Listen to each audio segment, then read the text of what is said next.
Direito penal, direito constitucional, direito civil, direito do trabalho. E eu tive ambiental, porque eu vim transferida. Ah, sim. Você veio de qual?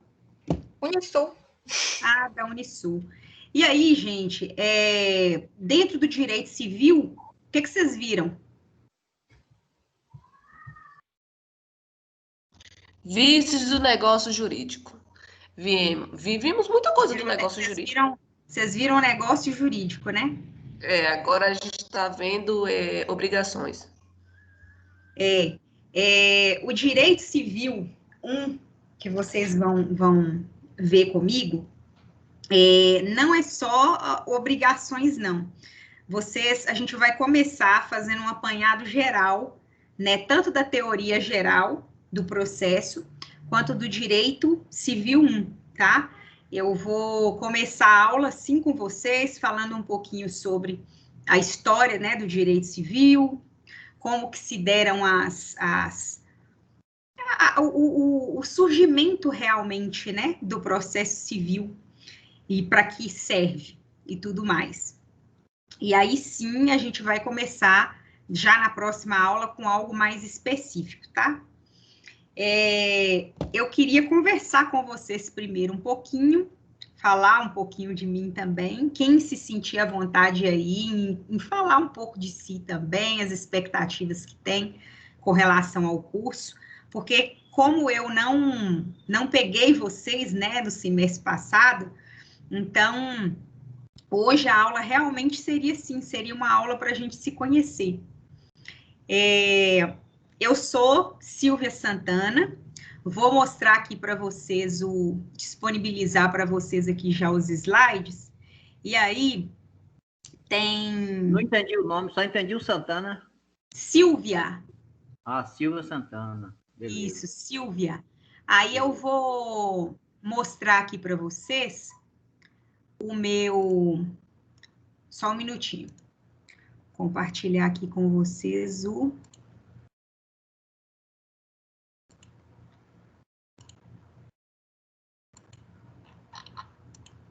Vocês estão conseguindo ver esse aí, Direito Civil 1, esse slide? Ou vocês estão vendo e-mail? Estão vendo e-mail, né? Eu estou vendo o e-mail, agora não estou vendo nada. Saiu tudo, estou vendo seu rosto. Sim, agora vai aparecer. Pronto.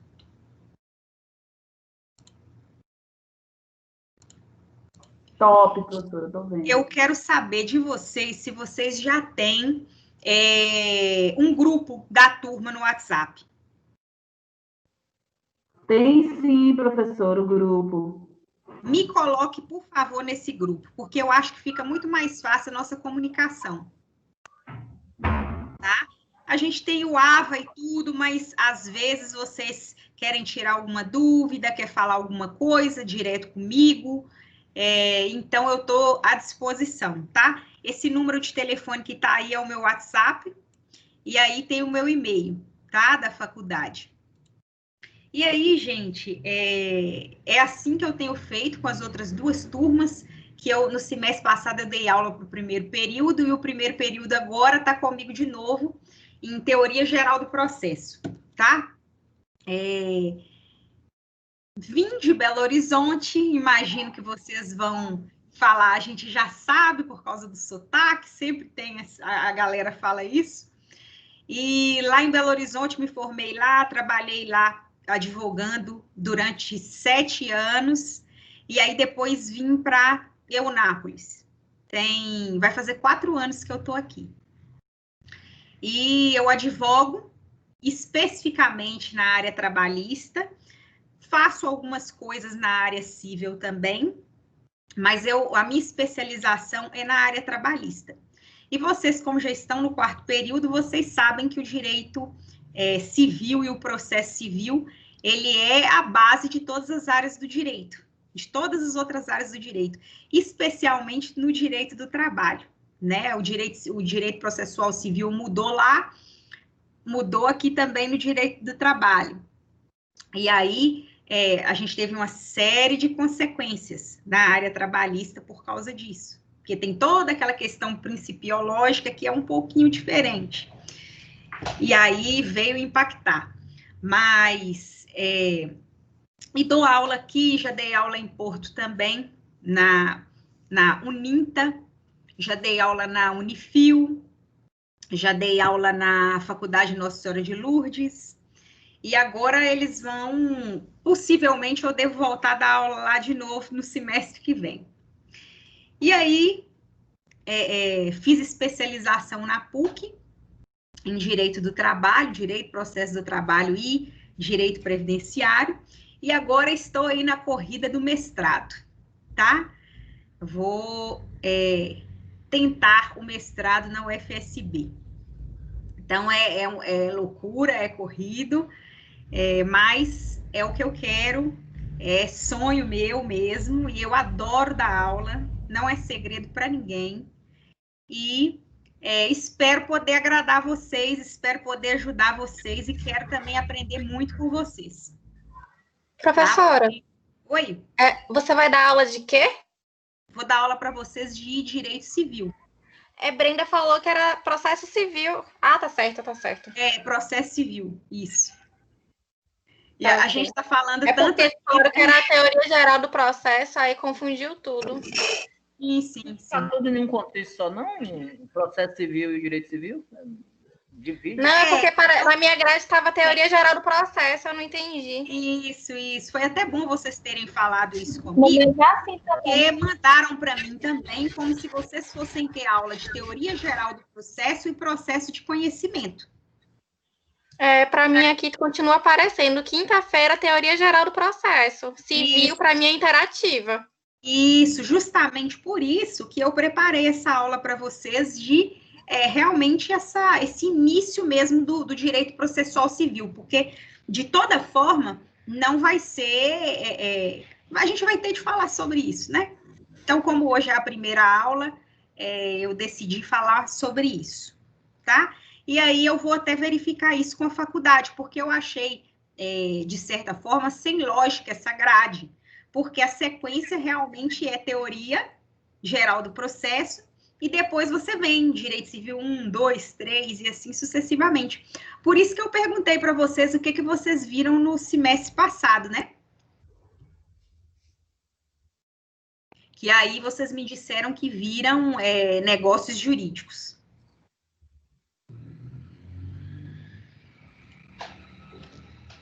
Gente, pode falar comigo.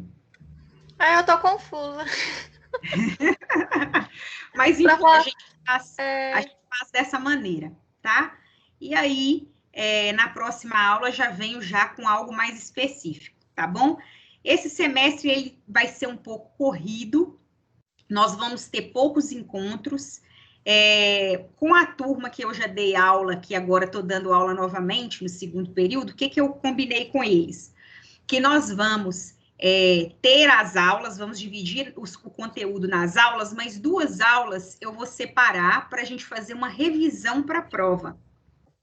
Eu acho importante porque a gente vai recapitular todo aquele conteúdo que a gente viu, né, ao longo do bimestre, a cada bimestre. Vocês vão poder tirar as dúvidas de vocês, tanto para a prova quanto para a vida, né?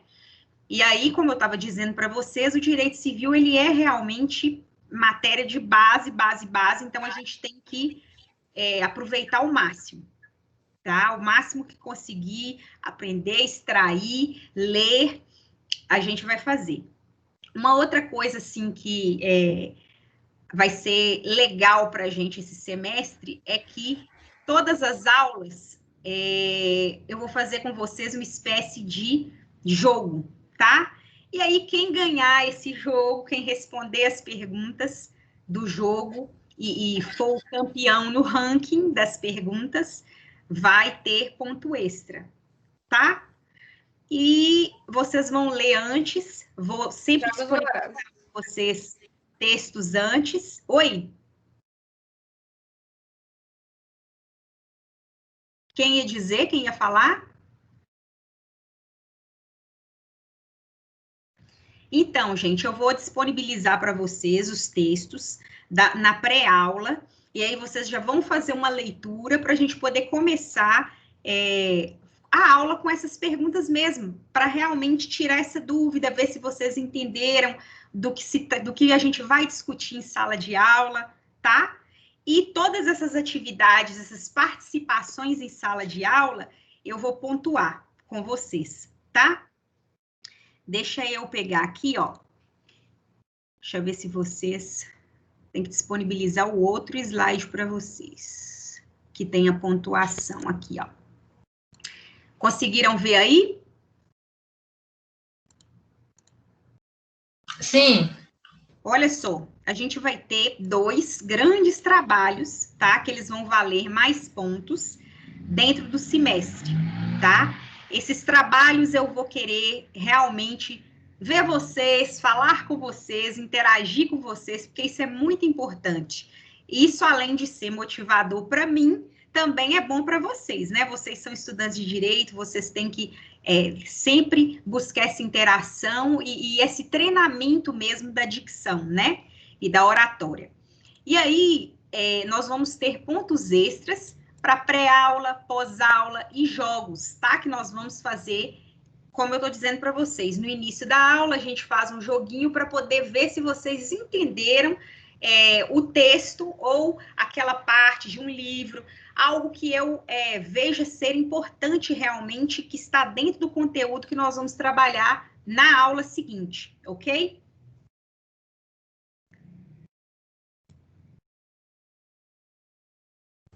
Ok. Ok.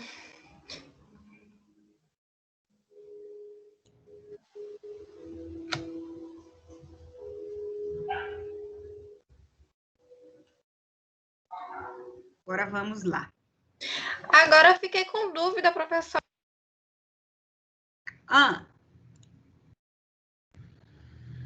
Pode falar.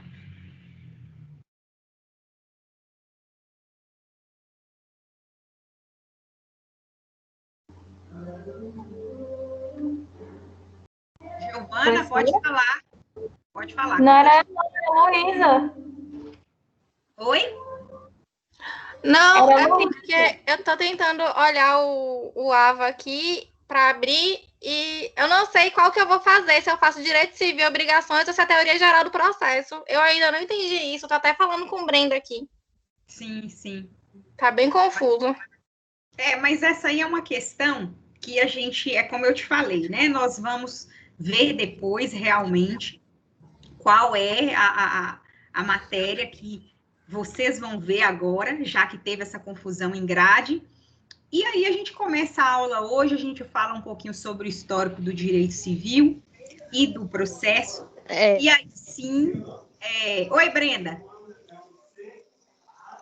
Oi, boa noite. Vocês estão me ouvindo? É Brenda? Sim. Sim. Qual é? Eu não estou Complica entendendo nós a aí. dúvida, Luísa. Qual que é a dúvida? Fala aí, qual que é a dúvida, Luísa?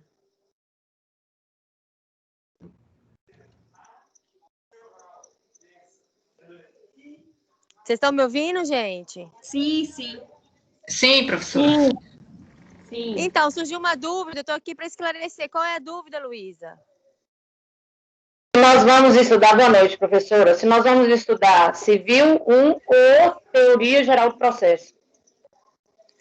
A professora Silvia é professora de Teoria Geral do Processo Civil, né? Teoria Geral do Processo, que é a base do processo. Exato.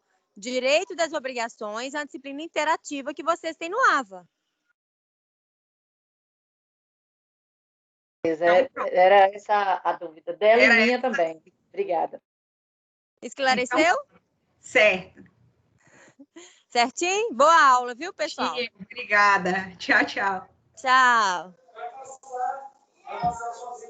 Então, pronto, pessoal. Então, estamos no caminho certo, tá? Professora, só antes da senhora começar, posso tirar uma dúvida também? Eu Pode. espero, viu? Apesar dessa divergência que deu aí das disciplinas, o AVA, que está para a gente como teoria geral do processo, que é a disciplina da senhora, é a senhora que vai continuar alimentando mesmo, né? Por exemplo, o texto que já tinha lá como pré-aula para hoje foi colocado por você mesmo, né? O texto que foi colocado como pré-aula lá foi a Brenda que colocou. Por quê? Porque tá. nós tivemos um problema no AVA, o AVA ainda não tinha gerado a disciplina para mim. Uhum. E acredito que deve ter gerado agora à tarde. Entendi. Eu tentei incluir para vocês um texto de manhã, alterar o plano de ensino, não consegui. Entendi. Mas é nesse AVA de teoria geral do processo mesmo que a gente vai fazer a disciplina, né? Sim, sim. Ah, então tá bom. Obrigada, professora. De nada. O que apareceu para mim, né? O que foi designado para mim para dar aula para vocês é teoria geral do Estado. Vocês ainda não tiveram essa disciplina? Não. É porque vocês vieram transferidos, né? Eu sim. Eu Não, também. eu vou. Teoria também. geral do Estado lá na Unisul. E aí é por isso que eu fiquei nessa dúvida, entendeu? Entendi. É porque o que acontece? Eles estão adequando a grade ao que vocês já estudaram lá. É isso que aconteceu. Então. Aí, por isso que eu fiquei, poxa, como assim, gente? Vão estudar a teoria geral do processo agora e já viram negócios jurídicos? Mas tudo bem, enfim, né? A gente vai, vocês vão ver que essa matéria... Ô, professora, mas essa grade que foi passada em relação à teoria geral, processo jurídico, é de quem começou na Pitágoras também. Tá. Não é da profissão, não, é a grade mesmo. Entendi. Eles devem ter montado a grade de uma forma, quando vocês entraram, alteraram a grade, porque a minha turma de segundo período também está tendo aula de teoria geral do Estado. Do Estado, não. Teoria geral do processo. Na realidade, professora Silvia, o que a Pitágoras está tentando fazer aí, que eu já entendi tudo isso aí, ele está tentando emendar as turmas tudo aí, entendeu? De quem começou aí pegou a primeira turma e depois emendar com a segunda, com a terceira e ficar tudo junto aí. Não é não, Rubem. Não é não, sabe por quê? Porque as disciplinas são completamente diferentes. Só tem essa realmente que tá batendo. Mas já tem gente aí que começou bem antes, bem atrasado que a gente, que já está emendando aí, já está chegando quase na nossa mas turma. É assim mesmo. Quando você vem transferido, quando você já cursou e trancou o curso e aí vai começar numa nova instituição ou na mesma instituição, você tem que levar todo o plano de estudo que você já teve, todo o seu histórico, a faculdade vai analisar e aí você vai fazer aquelas disciplinas que não tiver compatibilidade com a grade da faculdade ou que você ainda não tenha cursado até você acompanhar uma turma regular. Então, cada aluno tem realmente uma situação específica dentro da instituição. É que nem a colega que falou que ela veio transferida da Unisul. Então, aí ela com certeza deve ter trazido para a instituição todo o histórico dela para poder analisar o que ela deveria cursar ou não. E aí, no primeiro semestre mesmo, eu só fiz uma disciplina. Tá vendo? É assim, teve uma vez durante o meu tempo de faculdade que eu fiz 10 disciplinas. Porque eu sou aluna bolsista e aí eu ganhei, fui aluna bolsista do ProUni.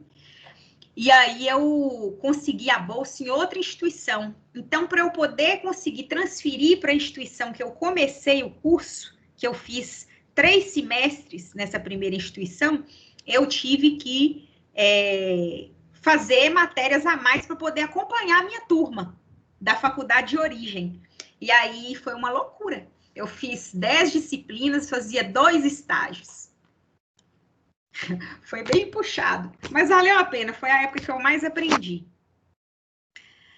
Mas aí, gente, olha, animação, tá? Tiramos nossas dúvidas, então a gente realmente está no caminho certo. Eu venho aí com a matéria, com a aula preparada realmente dentro daquilo que me passaram e que é o que vocês vão estudar, tá? Teoria geral do processo, processo de conhecimento, tá bom?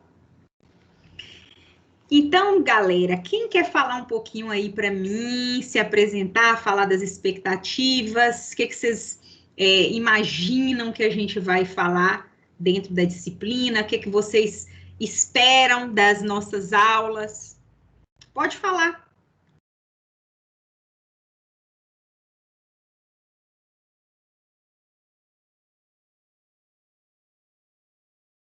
Tenham medo de falar não, gente. Olha, eu falei isso nas minhas turmas, que eu dei aula semestre passado, que nas minhas aulas, eu não sei nas aulas dos outros professores, mas nas minhas aulas, vocês têm total liberdade para perguntar, para errar, tá?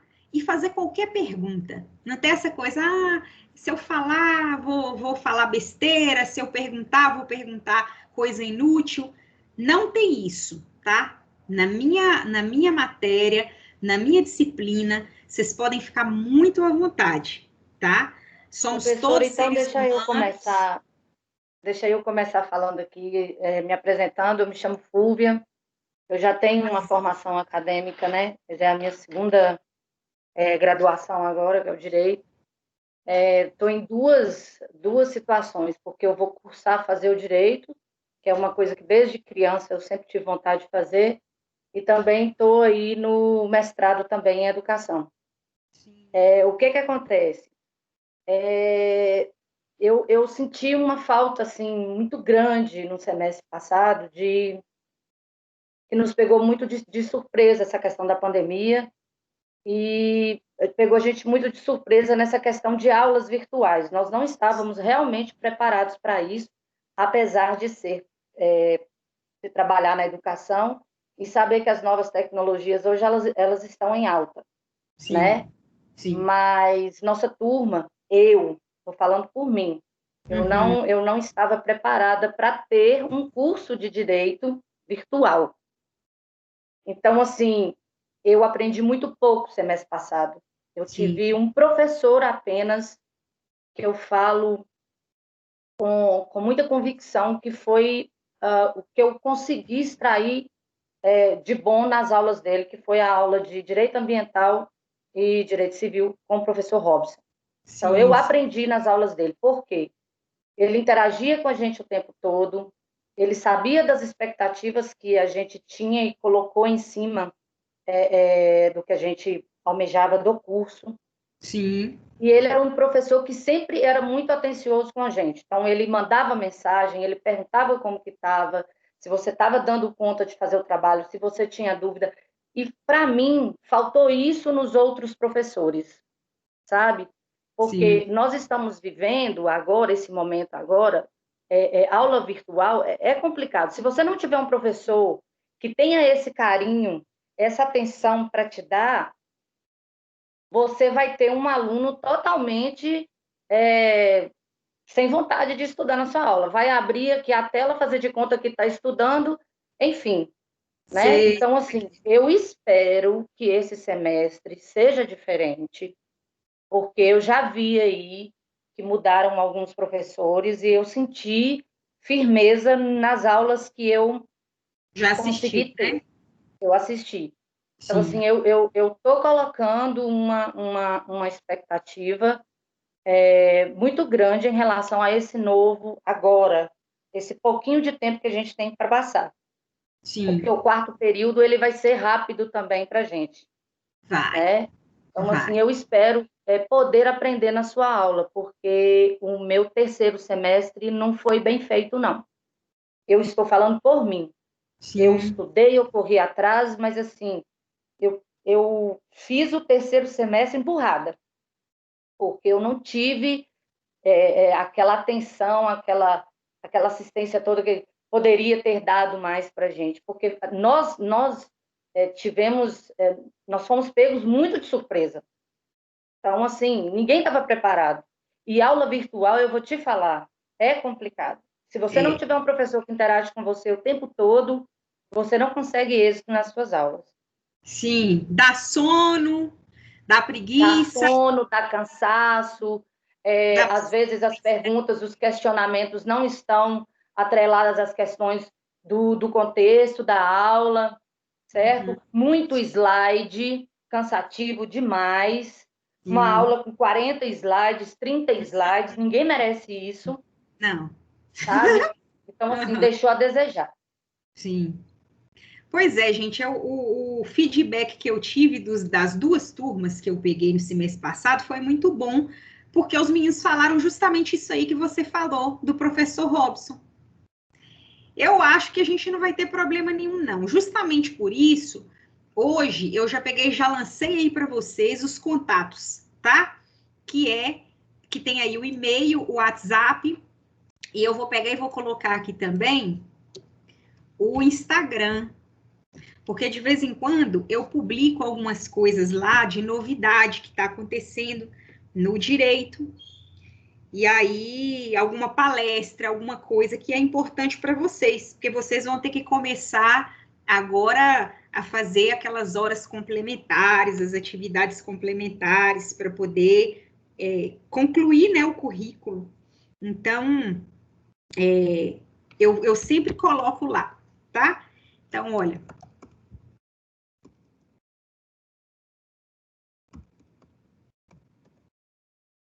Pronto, aí eu vou depois disponibilizar esse slide também, vocês vão ter o contato. E aí, por favor, gente, me coloca no grupo de vocês, tá? E qualquer coisa que precisarem, tá? Pode me mandar mensagem no WhatsApp e pode cobrar, tá? Porque às vezes na correria do dia a dia, porque a vida de advogada, principalmente trabalhista, tá uma loucura nessa pandemia. Loucura, Professora, loucura. posso dar uma sugestão? Pode. Porque ao invés de colocar o professor no grupo, porque às vezes a gente questiona alguma coisa que a gente não gostaria que fosse divulgado, entendeu? Sim. Porque ao invés de colocarmos você no grupo, não montaríamos o grupo de teoria geral do processo. Perfeito. Porque aí você divulga as suas atividades, atividades que tem para fazer, sugestão de alguma coisa, porque aí fica específico o grupo seu. Perfeito. Eu penso que seria melhor. Eu estou falando isso porque eu sou líder de turma também, e assim, tem coisas que eu acho que a gente tem que conversar entre a turma. Claro, claro. E aí, pessoal, o que vocês acham? Eu também era líder de turma também, eu sei como é que é. Então, pode fazer, eu acho melhor ainda. Acho melhor ainda, vocês têm todo o direito de ter essa privacidade, e tem que ter essa privacidade, tá? E eu quero realmente deixar vocês o mais à vontade possível, tá? E ajudar o máximo que puder. E é uma troca mesmo, comigo não tem essa questão de porque eu sou professora, que eu sou inacessível, inatingível, não. É diferente. Eu acho que na educação, a gente tem que quebrar esses padrões, porque isso atrapalha demais o processo de aprendizagem, né? E aí, gente, mais alguém quer colocar alguma coisa? Realmente, essa questão da pandemia pegou a gente de surpresa. Semestre passado foi uma loucura para poder adaptar, para poder se organizar, para poder aprender a utilizar, primeiro uma forma, depois outra forma, porque a gente teve mudanças, né, na forma de dar aula. Primeiro a gente teve que gravar aqueles slides com áudio e disponibilizar no AVA, que estava bem ruim. Agora, pelo menos com o Teams, a gente tem essa interação, conversa durante a aula, e isso é fundamental para vocês tirarem as dúvidas, e eu quero que vocês tirem as dúvidas. Como eu estou dizendo, nenhuma dúvida é idiota, tá, gente? Por favor, por favor. E aí, foi bem corrido, bem louco mesmo, para a gente poder acompanhar. Mas, realmente, o feedback que eu tive no semestre passado, falo de mim, da disciplina, foi muito positivo, foi muito bom. Os alunos falaram para mim, mandaram mensagem, publicaram, foi muito legal. E eu comecei na instituição no semestre passado, então fiquei realmente muito feliz. Confesso para vocês que eu estava com uma expectativa muito grande em relação à turma de vocês, porque vocês estão em semestres avançados, né? Vocês já como é que fala, já engataram já realmente no direito, e os próprios professores falaram, Silvia, você vai pegar agora a turma do quarto período, e o quarto período é realmente, né, mais exigente, mais engajado. Eu falei, gente, mas é assim mesmo que é bom. É assim mesmo que é bom, é desafio, né? Desafio para mim, desafio para vocês, na aula online. Maravilha. E aí, gente, mais alguém quer comentar alguma coisa, tirar alguma dúvida com relação à pontuação, com relação a uma observação, como a Fúvia fez? Ou a gente já pode começar?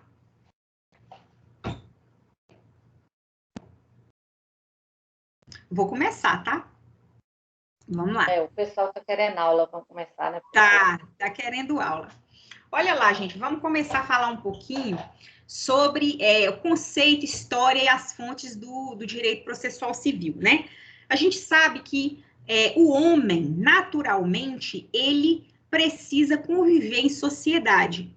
E isso aconteceu por quê? Por que o homem decidiu ter esse convívio social lá nos primórdios? Porque ele entendeu que seria uma forma mais fácil de conseguir satisfazer suas necessidades humanas, de forma que um ajuda o outro, né? De que um está ali para proteger, para ajudar o outro, né? Só que, dentro dessa convivência social, surgiu o quê? Começaram a surgir os conflitos. E desses conflitos surgiu a necessidade de quê? De normatizar o comportamento humano, de tecer o quê? Regras jurídicas obrigatórias, regras de convivência. Por quê? Porque a situação estava difícil, né? Tinha aquela fase lá de autotutela, em que se fazia justiça pelas próprias mãos. Quando não era a justiça, quando não se conseguia chegar a uma composição, a um acordo, era feita o quê? A justiça pelas próprias mãos.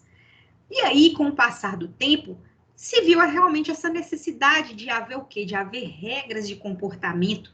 E essas regras, elas deveriam ser regras obrigatórias, regras que vinculassem a todos. E que fossem obrigatórias, por quê? Para se garantir um mínimo de convivência saudável, convivência sadia, harmônica na sociedade. E aí, a partir daí, né, como eu falei, foi vedada a justiça pelas próprias mãos. E como que se exerce, né, esse controle de comportamento, essa normatização, a aplicação em si dessas normas, né? Nós temos o Estado, e o Estado ele detém essas funções soberanas aqui, olha, que é a função administrativa, a do Poder Executivo, que é para quê? Para gerir os serviços públicos. Tem a função legislativa, que é justamente tecer as normas de conduta, né? Tem a função jurisdicional, que é justamente aquela que vai ser objeto do nosso estudo, que é o quê? Missão pacificadora do Estado. É justamente a função que o Estado tem para controlar esse comportamento humano através dessas regras, para poder também propor a solução desses conflitos, né? Então, quando que acontece um conflito? Acontece a partir do momento que existe uma pretensão resistida. Ou seja, você acha que você tem um direito, vem alguém e fala, não, esse direito aí não é seu não, ele é meu. Então, existe uma resistência ali, uma discussão ali de um litígio. Então, o Estado ele vem aplicar a lei, a normatização do comportamento humano, através de quê? Através dessas regras jurídicas obrigatórias, para quê? Para solucionar esses litígios. O Estado, ele tem esse poder, né? E aí, o que acontece? Como que o Estado vai aplicar essas regras jurídicas? O Estado, ele vai aplicar se utilizando do processo, né? E o processo, ele recebe divisões de acordo com a área específica daquele conflito. Então, se for um conflito de natureza penal, Ou seja, se for um furto, um roubo, um crime, né, aquela situação fática, ela vai ser tratada na área penal, processo penal. A mesma coisa com relação à área trabalhista, civil, direito administrativo, procedimento, processo administrativo. É assim que funciona. É analisando o caso concreto, analisando que a gente vai conseguir fazer esse encaixe aí do quê? Do direito material, né? Naquela situação, para poder que se instalou o conflito de interesse, que se instalou o quê? Uma pretensão resistida, tá? Até aí, tudo bem, gente? Eu tô falando muito rápido. Eu vou precisar, no início do feedback de vocês, em tudo, tá? Professora, tá falando muito rápido, não entendi. Volta aí. Por quê? Porque eu preciso sentir realmente a turma. Eu preciso sentir o nível de vocês. O que vocês já viram, o que não viram. E aí a gente vai se organizando, tá?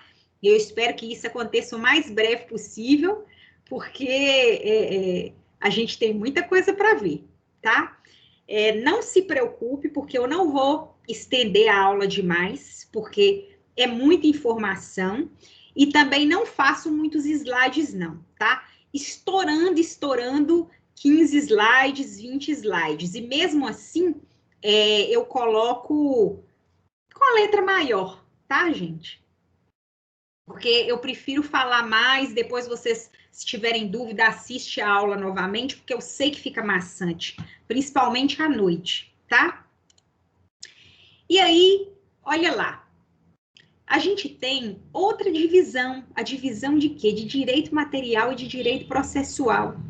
O que seria essa divisão de direito material? Tem a ver, que também é chamada de direito substancial. Olha lá, indicam os direitos que são assegurados por lei ao indivíduo. Então, gente, a gente está falando de quê aqui? De norma.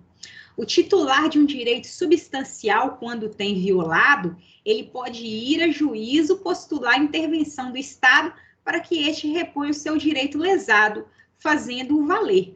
Ou seja, direito de ação, gente, direito constitucional de ação, né? Que está lá previsto na Constituição Federal.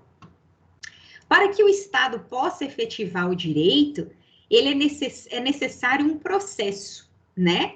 Então, é daí que surge o direito processual, que ele também é chamado de direito formal e de direito instrumental. Por que direito instrumental? Porque é através do processo, né, que você vai solucionar esses conflitos de interesse.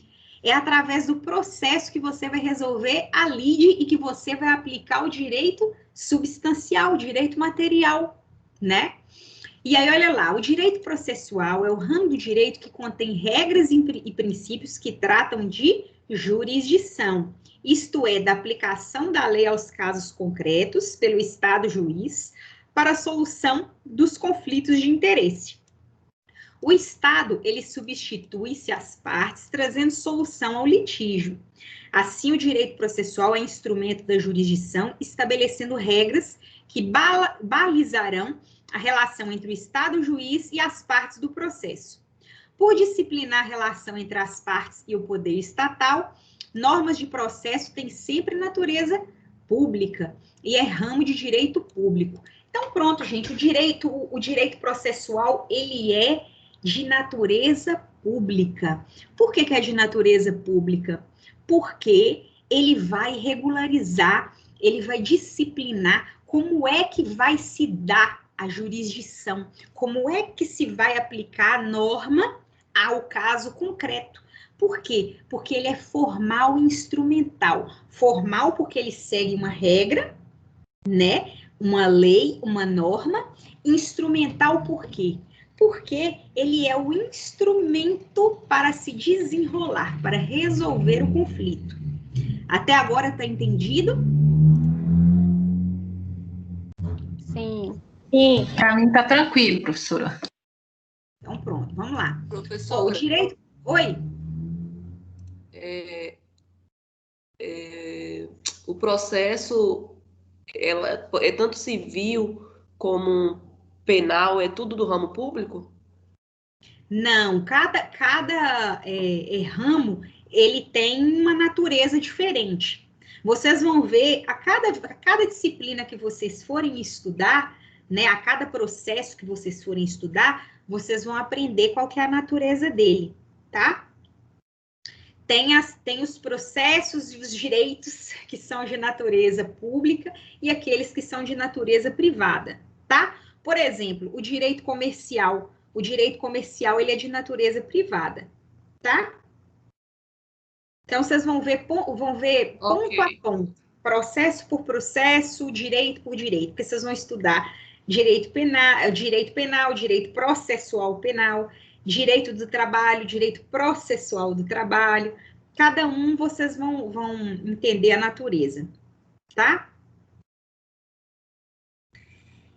E aí, gente, olha lá, o direito processual civil, ele pode ser definido como o quê? Como o ramo da ciência jurídica que trata do complexo de normas reguladoras do exercício do quê? Da jurisdição civil, do poder judiciário na esfera civil, né? Também são solucionados através do processo civil questões que não caibam a outros ramos especializados do direito processual. A exemplo, o direito comercial e o direito público não penal, ou seja, aplicação subsidiária. Então, gente, o que acontece? Quando a gente não tem nenhum outro ramo específico do direito em que caiba aquela determinada situação, quem que vai resolver? Qual que é o processo que a gente vai aplicar para poder resolver aquele conflito? A gente vai aplicar o processo civil. É o que acontece, por exemplo, no direito do trabalho.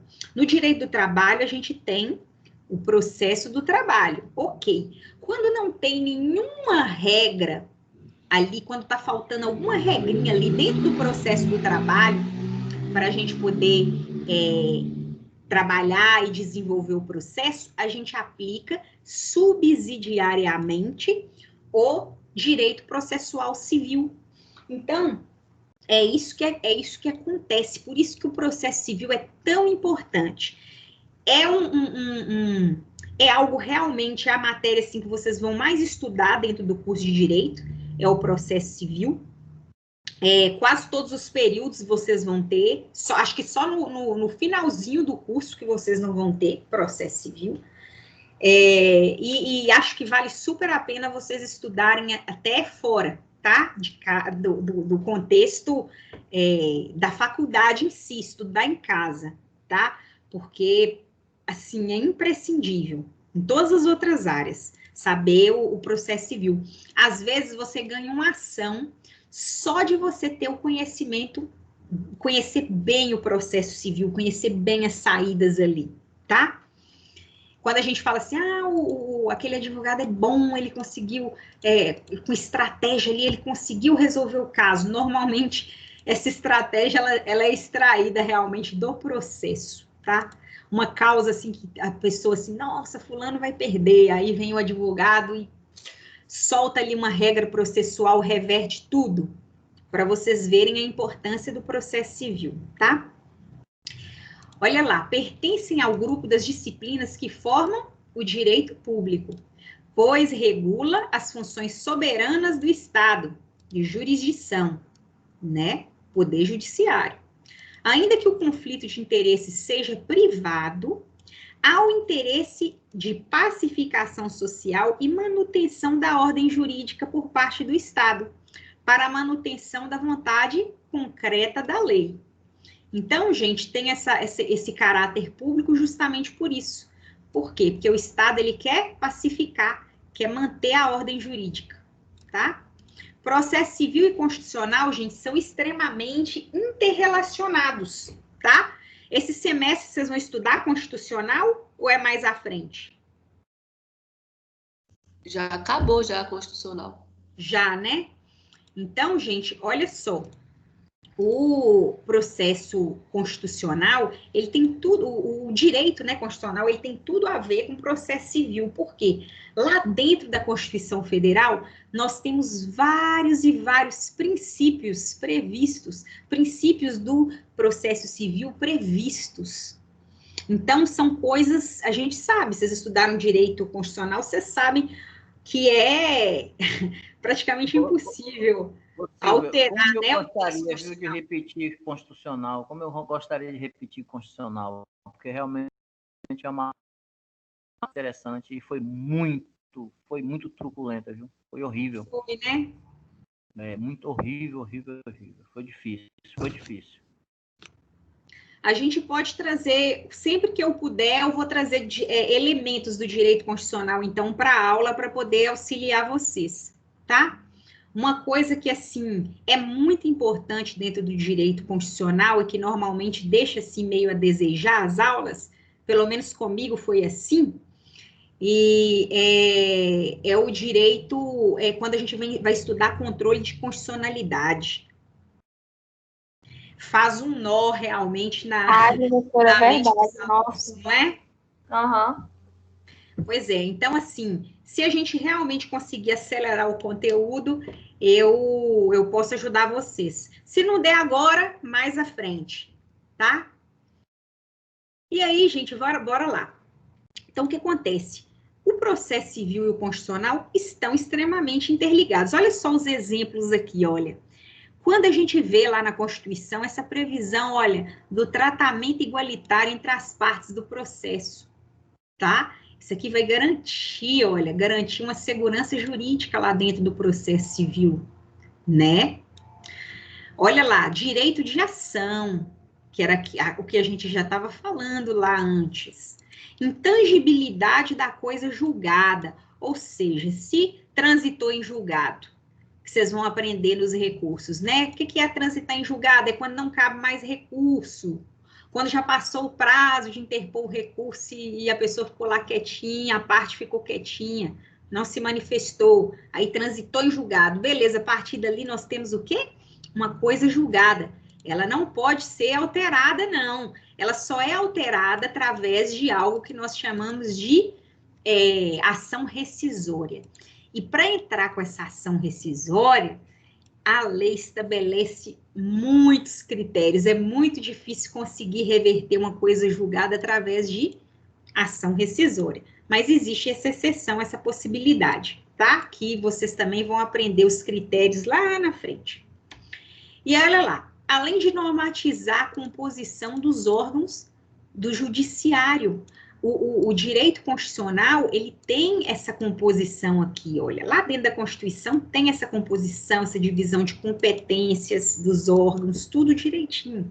Então, o direito processual civil, ele trata do quê? Ele trata dos atos que vão ser praticados dentro do processo para resolver um litígio.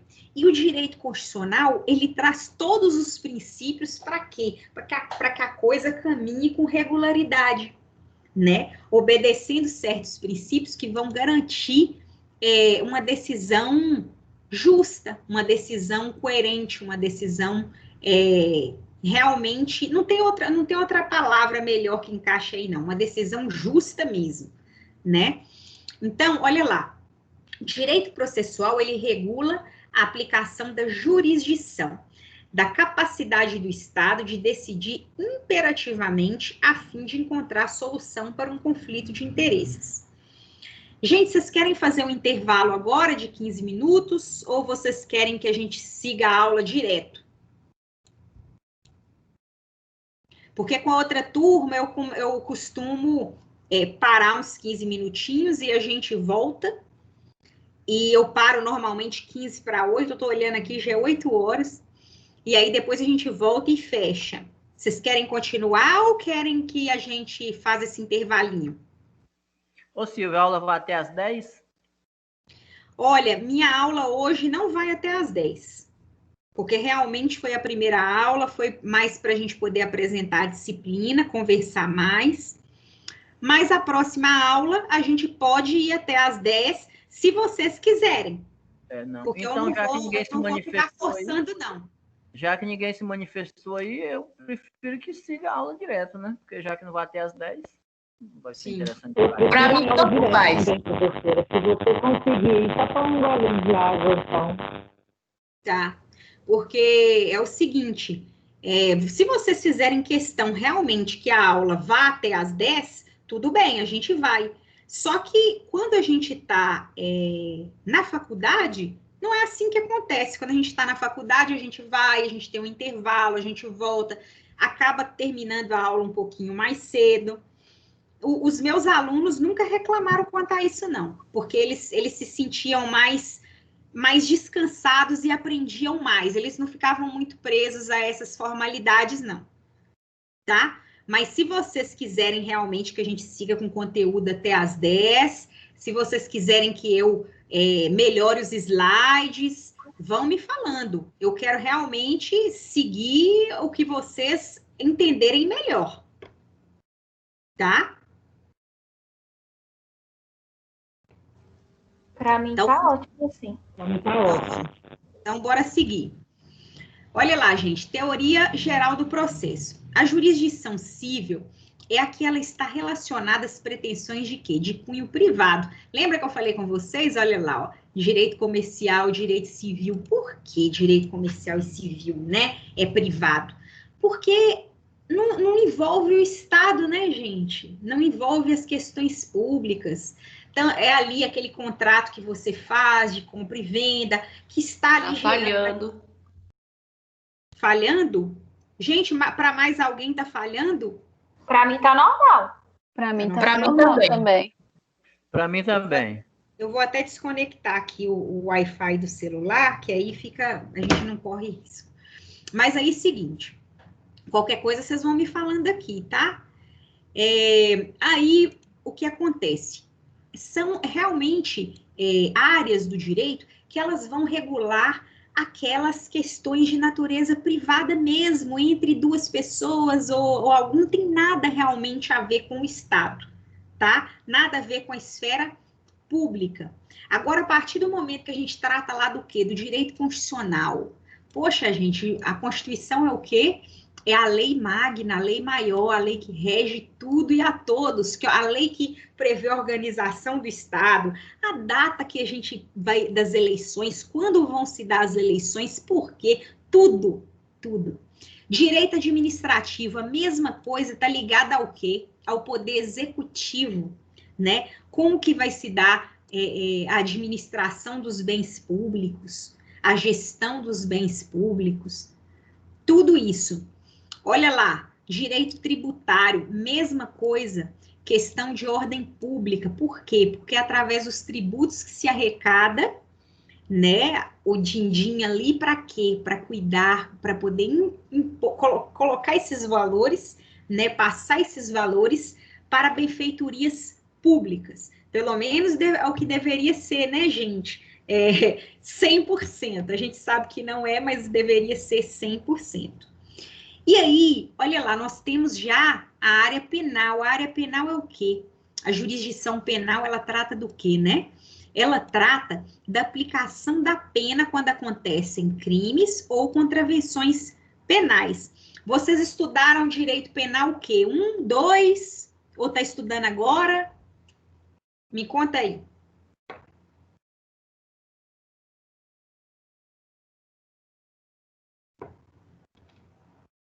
Pessoal. Direito penal, a fase introdutória e a teoria das penas. Sim. Pois é. Vocês, então, já viram a diferença entre crime e contravenção penal? Com certeza. Eu Já. Sim.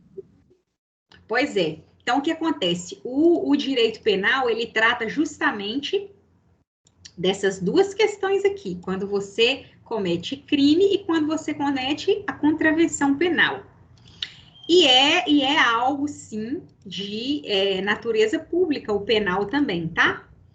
Olha lá, há muita relação entre o processo civil e o processo penal, porque os dois constituem conjunto de normas e princípios voltados para aplicação de quê? De jurisdição. Os institutos fundamentais, sendo jurisdição, ação, defesa e processo, e os princípios estruturais das duas ciências, sendo o devido processo legal, a isonomia, o contraditório, são os mesmos. Então, gente, quando a gente fala de institutos fundamentais, a gente está falando que dentro da jurisdição nós temos uma ação, temos uma defesa e um processo, né? Todos esses elementos aqui, olha, eles estão, fazem parte, né, do processo, fazem parte do exercício da jurisdição. E quando a gente tem esses princípios aqui, olha, do processo legal, da isonomia, do contraditório, realmente eles são basilares, eles são estruturais. Por quê? Porque se não tem isso aqui, devido processo legal, isonomia e contraditório, a gente tem uma ação nula, a gente tem um processo nulo, ele é viciado, né? Ele tá o quê? Estragado. Então, ele tem que retornar até onde ele caminhou, até onde ele esteve conforme a lei, ou então, ele vai ser completamente anulado. Se ele tiver todo errado, ele vai ser completamente anulado, tá? E aí a gente tem várias normas constitucionais que têm relevância para essas duas ciências, tanto para a ciência civil quanto para a ciência penal. Olha lá, artigo 5º de novo, ó. Por exemplo, no caput, que ele fala lá, ó, da isonomia. Isonomia, aquela questão do tratamento igualitário. Outra coisa, todos são iguais perante a lei, todos conhecem a lei. Justamente por isso que nós temos um período, né, de vacância para poder tomar conhecimento da lei, quando a lei como é que fala, sancionada, não é isso? E olha lá, a gente tem a garantia geral de acesso à justiça. Olha lá, ó, direito de ação. Isso aqui teve um problema muito grande, foi muito discutido nos últimos anos. O acesso à justiça, principalmente depois que houve essa mudança, né, no CPC, no Código de Processo Civil, porque as mudanças que tiveram, elas dificultaram esse acesso à justiça, porque a partir de agora, em especial lá no trabalho, para poder realmente mostrar que você não tem condições de pagar custas processuais, os critérios ficaram mais difíceis. Se você não consegue, ainda que você consiga a justiça gratuita, você corre risco, né, de pagar sucumbência, se entrar com ação e perder honorários de sucumbência. Então, gente, muito se discutiu a respeito desse princípio aí, princípio geral do acesso à justiça. Depois a gente tem um outro... A sucumbência é só no direito do trabalho, né? Ou é em todos os ramos? No direito do trabalho, tá? Mas foi algo... Não, já estava previsto no direito civil, né? No CPC. Já era previsto, já era, inclusive, aplicado. Só não é aplicado no caso da gratuidade da justiça, né? Agora, no processo do trabalho, tá diferente. A coisa lá tá complicada. Tá? Entendeu?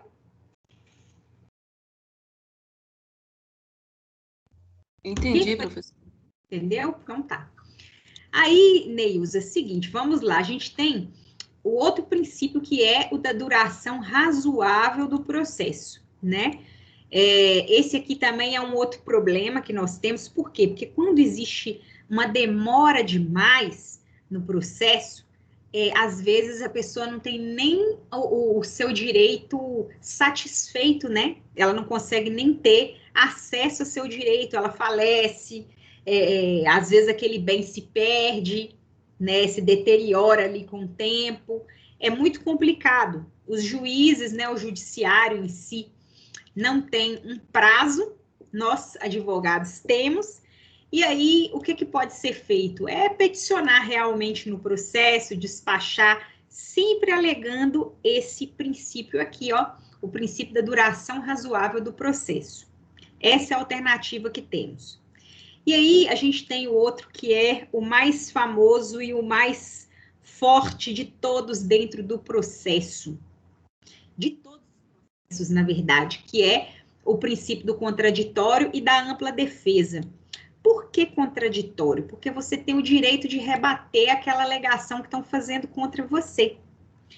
E ampla defesa, por quê? Porque você tem o direito de apresentar provas que sustentem tudo o que você está alegando.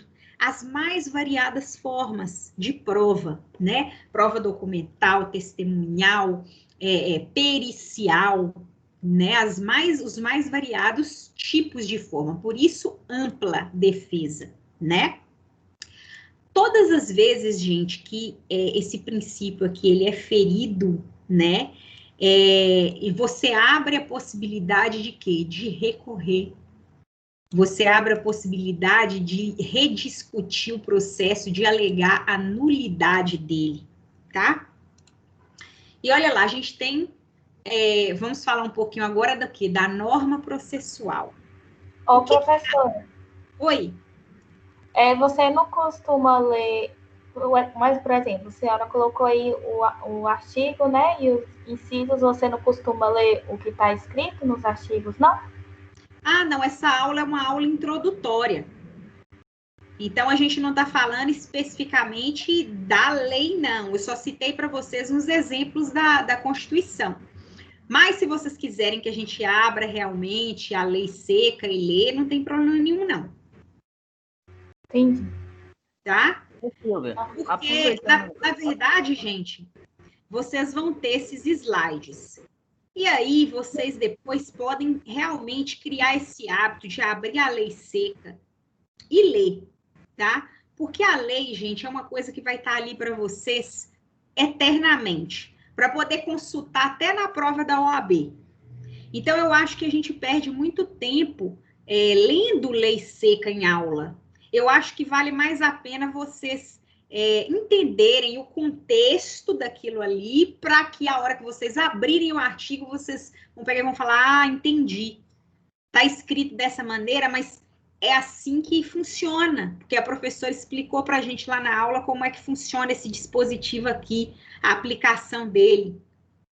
Porque, assim, eu tinha grande dificuldade com os professores que ficavam lendo a lei seca. Por quê? Porque o linguajar é muito complicado, muito técnico, e eles não focavam em explicar aquilo que o artigo queria dizer.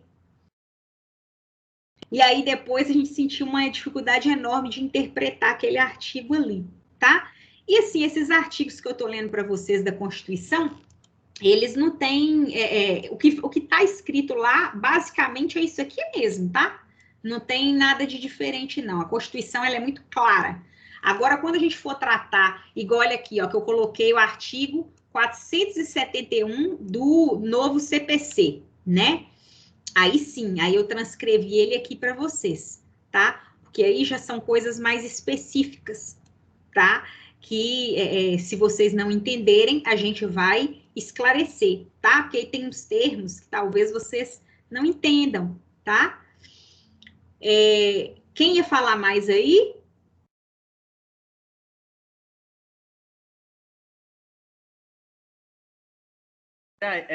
Eu, Silvia Rubens, eu ia aproveitar um gancho ali, porque, por exemplo, como tem uns slides que você vai disponibilizar no AVA, eu queria saber, por exemplo, a gente também existe um KLS, né, que a gente sempre tem ele em mãos para acompanhar. Eu queria saber se vai ser utilizado, se vai ser preciso ou não será necessário.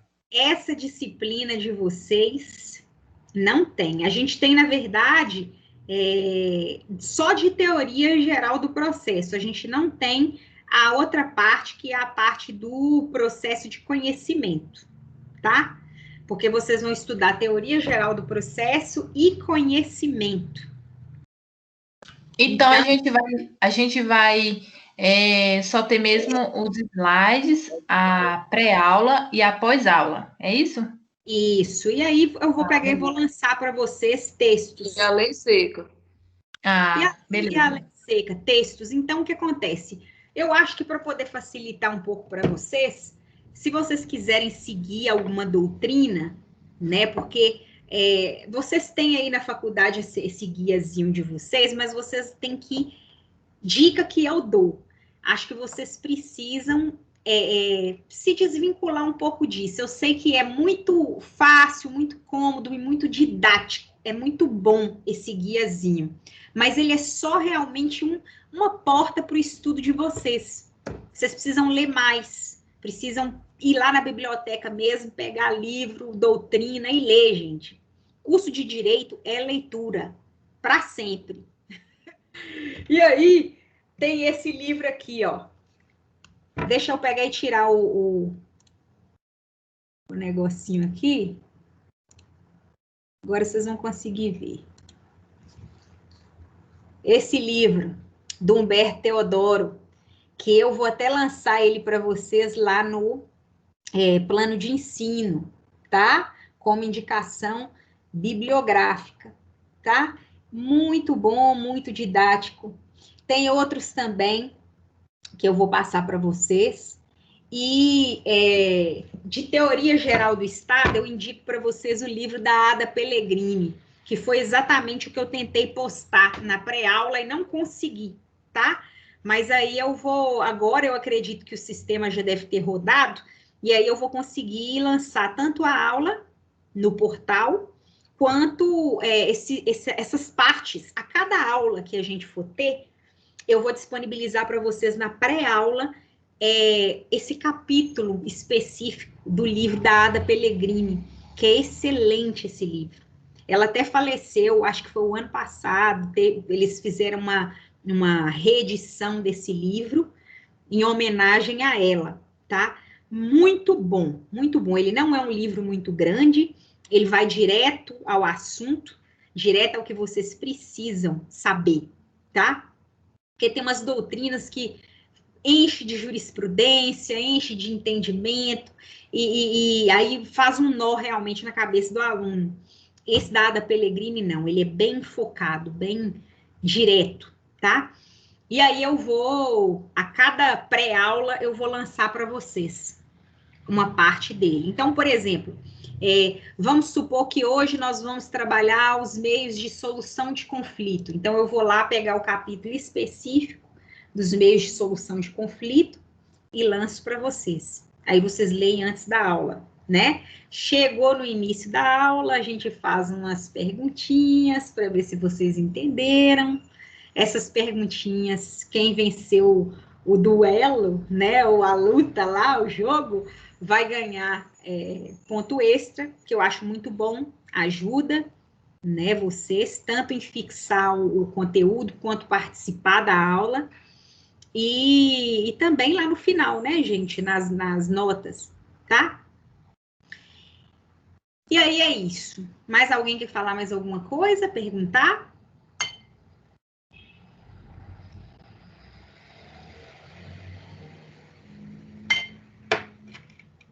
Então, vou seguir. Então, olha lá. Norma processual é aquela que trata das relações que se estabelecem entre os que participam do processo e do procedimento. Isto é, do modo pelo qual os atos processuais sucedem no tempo. Ou seja, gente, o que é um processo? Dentro de um processo, acontecem vários atos. Vários atos. Então, por exemplo, você apresentou uma petição inicial. É um ato, seu pedido. Aí vem, o juiz vai e intima a parte contrária a apresentar o quê? A sua defesa. O juiz, quando ele intima a parte, ele praticou o quê? Outro ato. Aí vem a parte contrária, apresenta a defesa.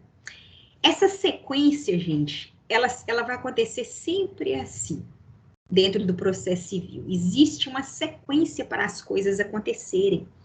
Essa sequência é o que nós chamamos de procedimento, tá? Então, olha lá, nós temos atos dentro do processo. Esses atos, eles vão gerar o quê? Vão gerar um procedimento. E esses procedimentos, eles vão gerar o quê? Um processo. E o que um processo vai gerar? Um processo, quando a gente fala dele assim, materialmente falando, um processo, aí a gente está falando de quê? De ação, né?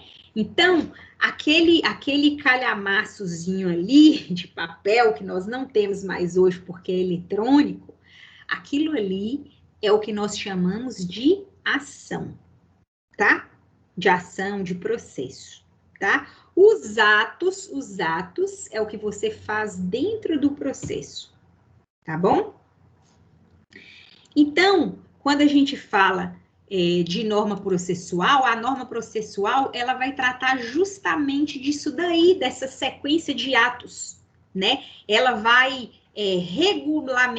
regulamentar como que o processo vai acontecer. O que se apresenta primeiro num processo? Qual que é o prazo para se apresentar uma defesa no processo, um recurso no processo? Tudo isso é norma processual. Olha lá, a gente tinha o antigo CPC em 73. As normas processuais civis naquela época, né, da época desse antigo código, eram em sua imensa maioria cogentes e inderrogáveis, salvo algumas exceções, em que não era dada a parte nem ao juiz afastar sua incidência. Agora a gente tem o atual CPC, que ele ampliou as hipóteses de negociação processual, com o juiz controlando a validade das convenções processuais, a exemplo do novo artigo 471. Então, olha lá, o que quer dizer? Quer dizer que o atual CPC, ele flexibilizou um pouco as normas processuais.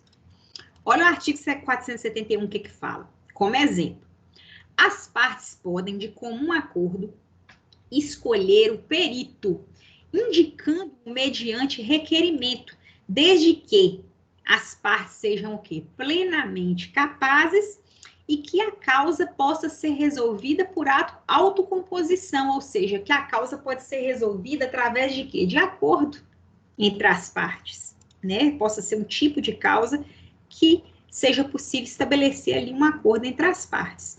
Então, houve o quê? Uma flexibilização. No antigo CPC, não tinha essa possibilidade. Quem escolhia perito era quem? Juiz. E olha lá, dessa forma, desde que o direito seja disponível e as partes sejam capazes, abre-se o processo à negociação, tá? Até agora entendido, gente? Sim. Sim. Olha lá, fontes da norma processual civil. As normas processuais civis, elas incluem as mesmas fontes de direito que as normas em geral estabelecidas no artigo 4º da Lei de Introdução às Normas do Direito Brasileiro. Olha lá, quando a lei for omissa, o juiz decidirá o caso de acordo com a analogia, costumes e os princípios gerais de direito. Isso é o quê, gente? Isso aqui são as fontes do direito. Por isso que é tão importante a gente estudar essa parte fora da lei. Por quê? Porque nem sempre a lei vai ter... É impossível, gente, a lei abarcar todas as situações, tá? Então, é preciso a gente ter bem estabelecida essa questão principiológica, porque às vezes a gente vai resolver um litígio só alegando princípio constitucional, enfim, principalmente os princípios constitucionais, né? Que é o que a gente chama de princípios gerais de direito.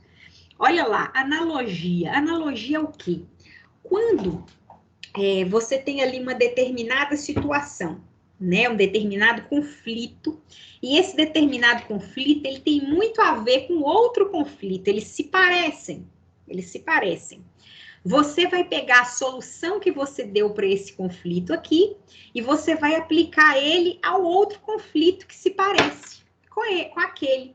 Entende? Isso é analogia. Estou falando para vocês de uma forma assim bem tranquila, bem fácil mesmo, para vocês entenderem o que significa analogia. Quando existe uma ausência de norma, ausência legal, tá? Para tratar daquele determinado conflito, você vai utilizar um entendimento ou uma legislação que foi aplicada a um caso similar, tá? O que são os costumes? Os costumes por si só, essa palavra, ela já... Professora, Oi? a equidade? Hã? A equidade se encaixa aí também? A equidade, ela tá, vocês vão ver ela nos outros princípios que a gente vai ver mais à frente, tá? Mas realmente não tem a ver com a fonte formal e informal do processo civil, não, tá? Aí já vai ser fonte de outras coisas que a gente vai ver lá na frente. Eu não vou passar muito carro, não, viu? Na frente dos bois, não, porque é muita coisa. Então, olha lá, a gente tem analogia, costumes, né? Os costumes, eles são aquilo que realmente é corriqueiro, como a sociedade entende aquela determinada situação, como que a sociedade aceita ou não aceita aquilo. Por quê, gente? Acho que vocês já viram isso e já observaram também que o direito, ele vai mudar conforme a mudança da sociedade, conforme a mudança de mentalidade da sociedade, porque o direito ele precisa se adaptar às relações para que ele seja efetivo. Então, quando a gente fala de costumes, tem muito a ver com isso, tá? Princípios gerais de direito é o que eu já tinha falado para vocês, né? Que estão principalmente previstos lá na Constituição. Então, a gente tem, dentro do processo civil, né, da norma processual civil, as fontes formais. E aí, o que acontece? É como, né, a maneira como o direito positivo se manifesta. Então, a gente vai ter a lei, a analogia, o costume, os princípios gerais de direito e os precedentes vinculantes. O que a gente quer dizer com precedentes vinculantes? Existe, gente, umas decisões que elas são reiteradas nos tribunais, elas são uniformizadas, né? Os entendimentos uniformizados sobre determinada questão, determinado tipo de conflito, que eles acabam meio que virando espécie de lei, sabe? Quando não existe uma lei aprovada, uma lei ordinária, sabe? Aquela lei mesmo, que ela passa sobre, dentro de todo aquele rigor constitucional para ser aprovada e tal, a gente vem com esses precedentes vinculantes para poder fundamentar aquilo que a gente está pedindo. No direito do trabalho mesmo, a gente tem as súmulas e orientações jurisprudenciais. Essas orientações jurisprudenciais e súmulas, elas são esses precedentes vinculantes. Por quê? Porque foram decisões reiteradas que acabaram sendo o quê? Positivadas. Elas ficaram ali previstas, tá? Olha lá, ó, direito positivo. Ficaram ali previstas por escrito. E elas são seguidas realmente como se lei fossem. Inclusive, existe muita crítica ao Poder Judiciário em relação a isso, dizendo que o Poder Judiciário ele legisla dessa maneira. Mas por quê? Porque existe uma falha lá, ó, no Legislativo. E a gente sabe que existe a tripartição de poderes para quê? Justamente para haver esse equilíbrio, não é? Esse equilíbrio entre os poderes. Quando um está trabalhando direito, o outro vem e faz o serviço dele, né? Existem as exceções aonde um poder pode intervir no outro, né? E a gente tem lá as fontes informais, que elas consistem na jurisprudência. Jurisprudência é o quê? Professora, não é precedente vinculante, não? Jurisprudência não é precedente vinculante, não? Não.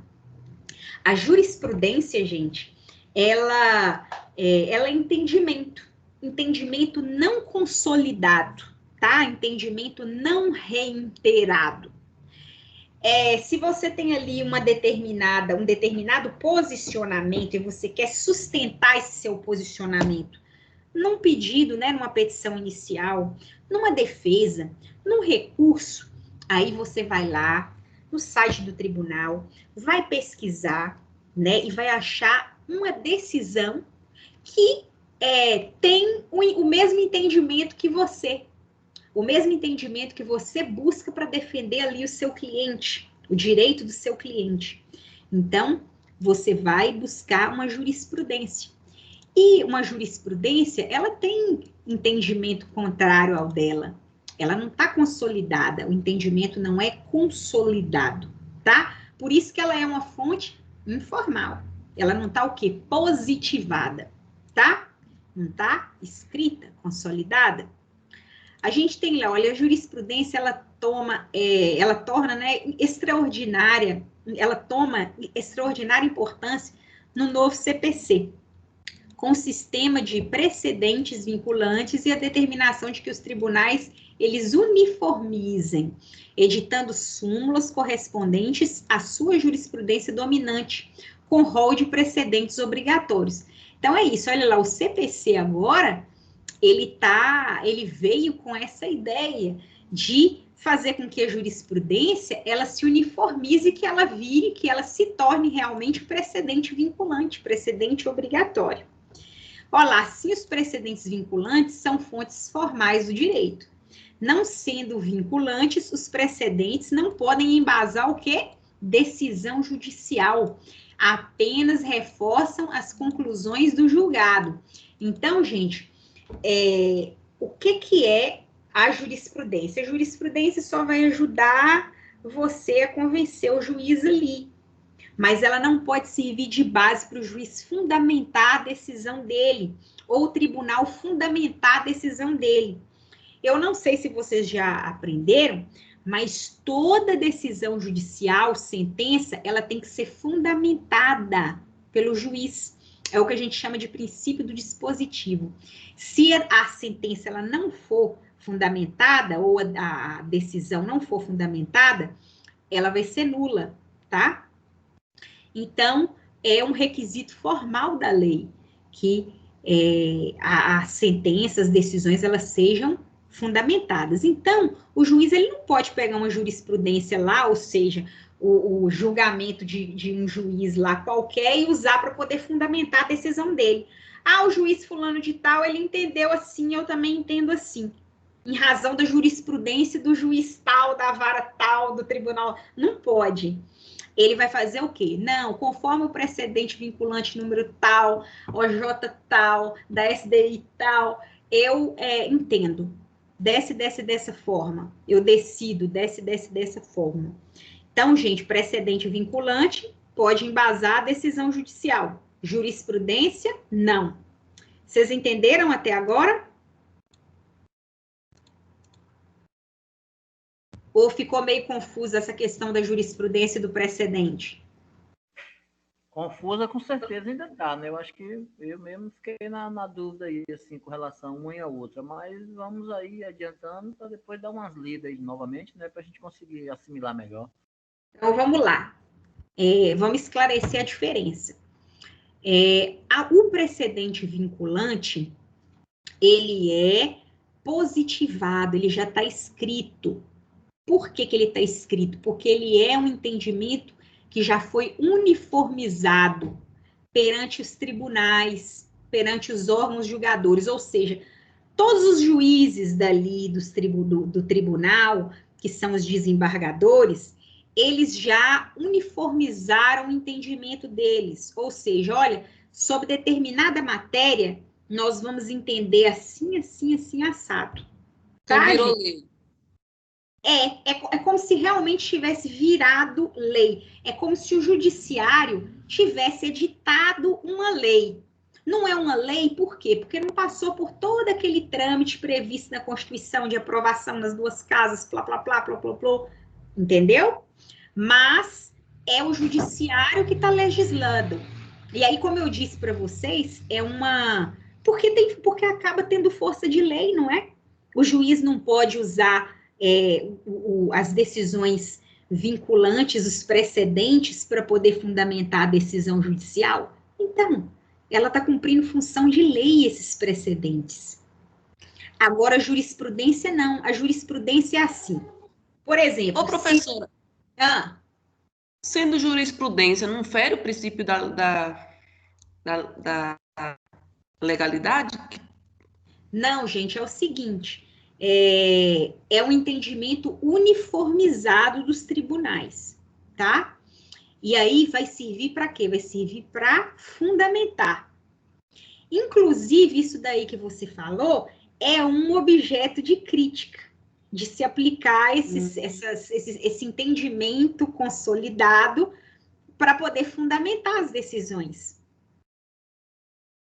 Porque é justamente essa a crítica. Entendeu? Porque não tem lei, né? Não tem uma lei para ter uma punição ou uma sanção.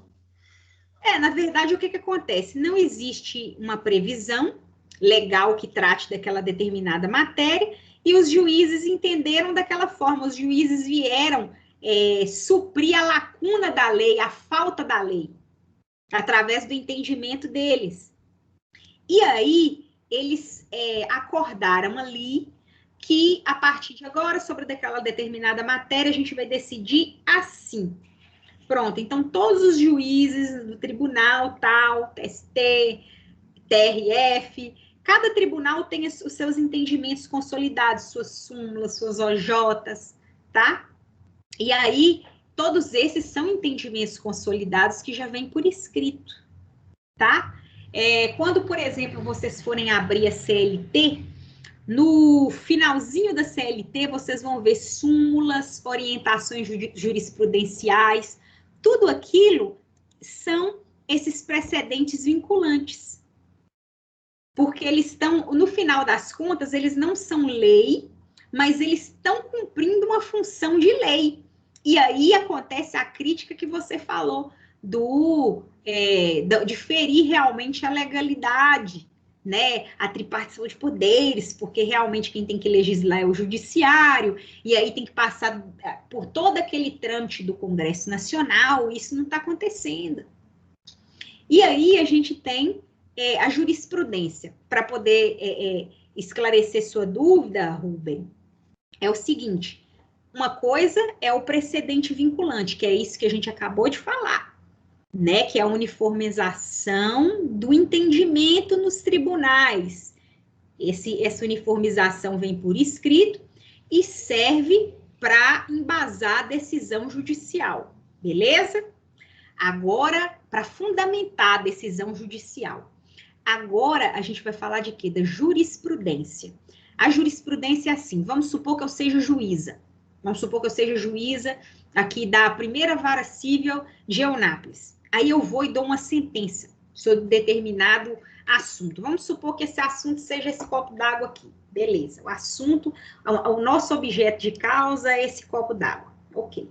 Aí o que eu vou fazer? Eu vou dar uma sentença em relação a esse copo d'água. Aí vem um advogado lá e vai entrar com uma ação que também tem por objeto um copo d'água do fulaninho lá, que foi objeto de briga lá entre ele e outra pessoa, esse copo d'água. Aí o advogado vai lá no site do TJ Bahia e vai lançar lá na busca sentença, copo d'água, nananã, favorável, desfavorável. Aí ele vai achar uma série de sentenças, de decisões em relação a um copo d'água, que é o produto, objeto de discussão da lide. Para ficar mais claro, um copo d'água não, celular. Vamos supor que o celular chegou quebrado. Qual que é o entendimento? Chegou, né, de uma compra online quebrado. Qual que é o entendimento, né, jurisprudencial a respeito de quando chega um celular quebrado que a gente comprou pela internet? Qual que é o entendimento? Aí você vai lá pesquisar. Aí a juíza aqui da primeira vara de Eunápolis deu uma sentença favorável. E você precisa do quê? De um entendimento favorável para poder fundamentar a sua defesa. Vamos supor, para poder defender seu cliente. Você vai lá e copia aquela decisão, coloca a vara, coloca o número do processo, a data do julgamento, tudo direitinho e coloca lá. Olha, de acordo com a decisão da vara de Eunápolis, é assim, assim, assim, assado que acontece. Essa sentença, essa decisão da juíza da vara ou do tribunal ali, ela é diferente do juiz da segunda vara. O juiz da segunda vara já entende que é o quê? Que é desfavorável para você que está defendendo ali a empresa. Vamos supor que você esteja defendendo a empresa que enviou o celular. O entendimento do juiz da segunda vara é desfavorável. Então, não existe uma uniformização entre os juízes de entendimento, não. Um entende favorável, o outro entende desfavorável. Então, quando você utiliza a decisão A aqui, você não pode pegar e não pode dizer que ela é vinculante, porque não tem uniformização de entendimento. O juiz da segunda, ele entende diferente. Então, aquela decisão ali do juiz da primeira vara, da juíza da primeira vara, não vai servir para poder fundamentar a sentença, fundamentar a decisão. Não vai servir de base. Porque, como existe esse entendimento diverso, não foi uniformizado, não foi positivado, então não se pode aplicar como fundamento de sentença, de qualquer decisão. Entendeu agora, Rubem? Ou está muito confuso, eu falei demais? Não. Aí, assim, porque realmente são coisas novas, né? Então, tudo que é novo a gente vai realmente... Vai pegando. Vai pegando, mas aí já deu para ter uma noção boa, já dá para seguir. Beleza, então. De nada. Aí, gente, olha lá, a gente tem a questão da lei processual no espaço e a lei processual no tempo. Como que a gente vai aplicar, né, a lei processual no espaço? Como assim, né? A primeira vez que eu escutei isso, falei, que coisa estranha. Lei processual no espaço e no tempo? Lei processual. A lei processual não é aquela que trata de como que vai se dar a solução do conflito no âmbito judicial? Quais que são os atos que vão ser praticados? Qual o tempo que cada ato vai ser praticado? Então, a gente tem a lei processual no espaço e no tempo. Espaço por quê? Porque é o âmbito aonde essa lei será aplicada. O CPC, gente, o Código de Processo Civil, ele é aplicado em todo o território nacional. Então, o CPC, essa nossa lei processual, ela não é aplicada fora do Brasil. Ela é aplicada dentro do Brasil. Por isso que a gente fala lei processual no espaço. Até onde? Quais são os limites que essa lei vai ser aplicada, né? Então, a gente tem lá, olha, a extensão territorial de aplicação de normas processuais corresponde ao território nacional.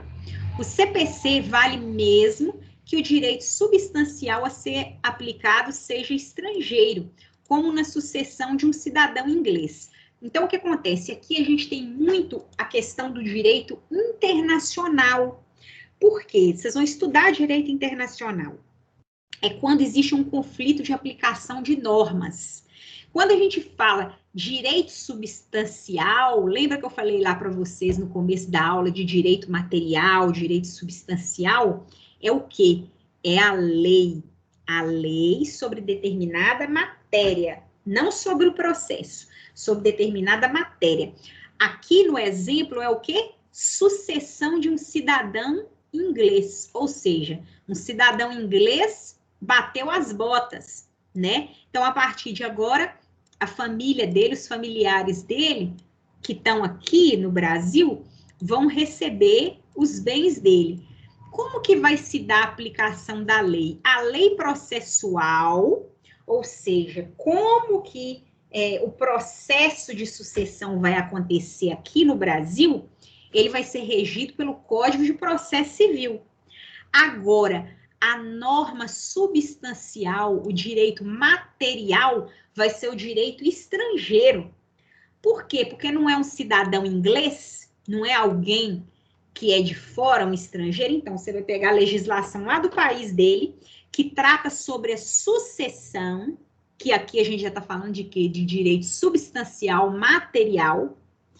e vai trazer cá para o Brasil para poder utilizar dentro do processo dele. Ou seja, o processo vai ser regido pela norma processual civil brasileira. A sucessão, que é o direito, vai ser regida pela norma do país dele, tá? Já que ele é inglês. Ok? Vocês entenderam esse pedacinho? Sim. Olha lá. Processos e atos processuais ocorridos no exterior, eles não têm eficácia dentro do território nacional até que a sentença seja homologada pelo Superior Tribunal de Justiça, tá? STJ. E é assim, o que acontece? Vamos supor que rolou um processo lá nos Estados Unidos, rolou um processo lá. Aí você precisa fazer com que esse processo produza efeitos aqui no Brasil. Para que o resultado dessa decisão lá do processo estrangeiro, ela seja eficaz, ela tenha validade aqui no Brasil, o STJ ele tem que aprovar essa decisão. Ele tem que homologar essa decisão. E aí eles vão analisar vários critérios, se está de acordo com a Constituição ou não, o entendimento que foi utilizado naquela decisão, tudo isso, tá? Enquanto não for realmente validado pelo STJ, não tem eficácia aqui no Brasil, tá? Então, essa, gente, é a breve exposição sobre a lei processual no espaço, tá? Agora a gente já vai para a lei processual, o quê? No tempo. Aqui também é bem interessante. Por quê? Porque a gente tem a questão, aí quando surge uma lei nova, que lei que eu vou aplicar, né? Como a gente teve lá aquela época lá do Código de Processo Civil, né? Em 2015, que surgiu o novo Código de Processo Civil, que uma lei sucumbiu à outra, né? E agora, nos processos que eu já tinha dado entrada, conforme o antigo CPC, como é que vai ser agora? Eles vão continuar seguindo a lei antiga ou a lei nova? É disso que trata a lei processual no tempo. Olha lá, quando entra em vigor uma nova lei processual, encontra-se processos que já estão em andamento. Nesses casos, o que vale? Vale esse princípio aqui, ó, tempus regit actum. Tempus regit actum. Que significa o quê? O tempo rege o ato. O tempo rege o ato. Como manda o artigo 14 do CPC. Olha só, a norma processual, ela não retroagirá, ou seja, ela não volta, tá? E será aplicável imediatamente aos processos em curso, respeitados os atos processuais já praticados e as situações jurídicas consolidadas sob a vigência da norma revogada, ou seja, da norma que já não mais existe, né? Ou seja, nesse caso, mesmo que seja para malefício do réu, ela vai ser aplicada. A gente está falando de processo civil, tá?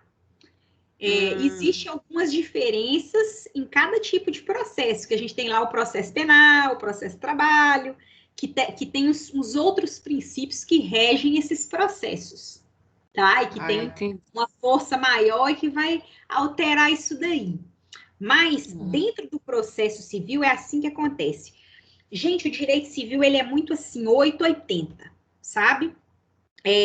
Por exemplo, no direito civil, a gente não tem aquele princípio do pacta sunt servanda, né? Que os pactos, eles têm que ser cumpridos. Existem algumas exceções, igual a gente tem lá no direito do consumidor, que tem a questão toda da má-fé, do contrato não ser muito claro, ter questões técnicas e etc, etc. Mas é o quê? São princípios lá do direito do consumidor. Mas quando a gente está tratando aqui, por exemplo, de um contrato de compra e venda, por exemplo, a gente já não tem essa proteção de consumidor. Um contrato de compra e venda de imóvel, por exemplo. Então, a gente tem lá que o fulaninho vai dar o imóvel e o outro fulaninho vai ter que pagar pelo imóvel, certo? Então, a gente tem ali o pacta sunt servanda. Pagou, levou. Não pagou, não levou. É muito assim. Então, quando a gente trata de processo civil, segue a mesma linha. Não tem muito essa flexibilidade, não, tá?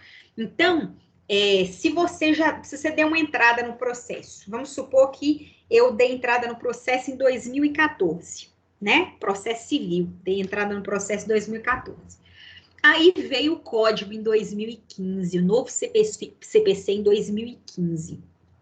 E aí teve alterações, né?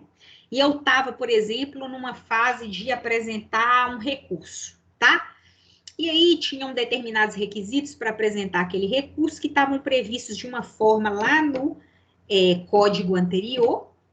E o código de 2015, ele veio com uma nova previsão desses requisitos. Só que quando eu entrei com o meu recurso, ainda a lei nova, ela ainda não tinha entrado em vigor.